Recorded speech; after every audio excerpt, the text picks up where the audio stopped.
Football জগতের মহারথী Lionel Messi, Neymar ও Cristiano রোনালদোর শেষ বিশ্বকাপ হতে যাচ্ছে এটি।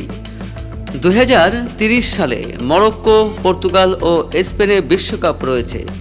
নেইমার ও CR7 সে অবধি আর জাতীয় দলের হয়ে খেলবেন না।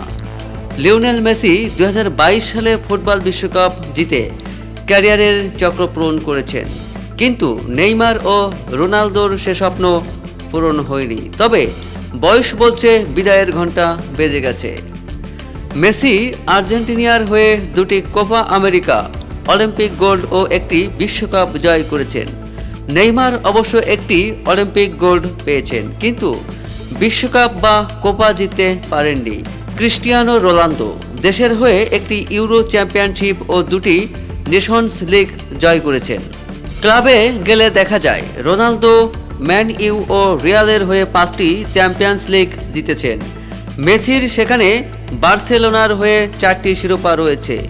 নেইমার একটি জিতেছেন। 2015 সালে দেশ ও ক্লাবের গোলের হিসাবে রোনালদো সবার সামনে, মেসি বিশ্বকাপ জিতে এগিয়ে গেছেন অর্জনে। নেইমার জুনিয়র ব্রাজিলের অন্যতম প্রতিভাবান ফুটবলার। সান্তোসে ক্যারিয়ার শুরু করে তিনি বার্সেলোনা, PSG এবং পরে সৌদি আরবের ক্লাবে খেলেছেন। তার অসাধারণ ড্রিবলিং গতি এবং সৃজনশীলতা ফুটবল প্রেমীদের মুগ্ধ করেছে বছরের পর বছর।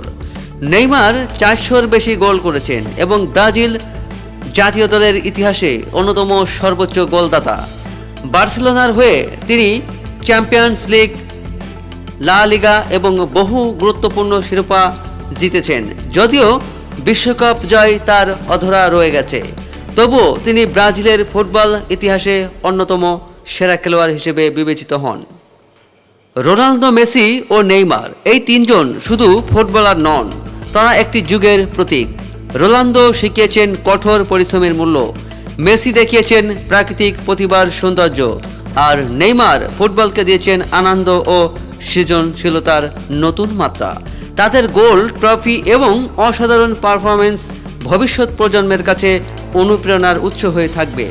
ফুটবল ইতিহাসে এই 3 মহাতারকার নাম স্বর্ণাক্ষরে লেখা থাকবে চিরকাল, আজীবন।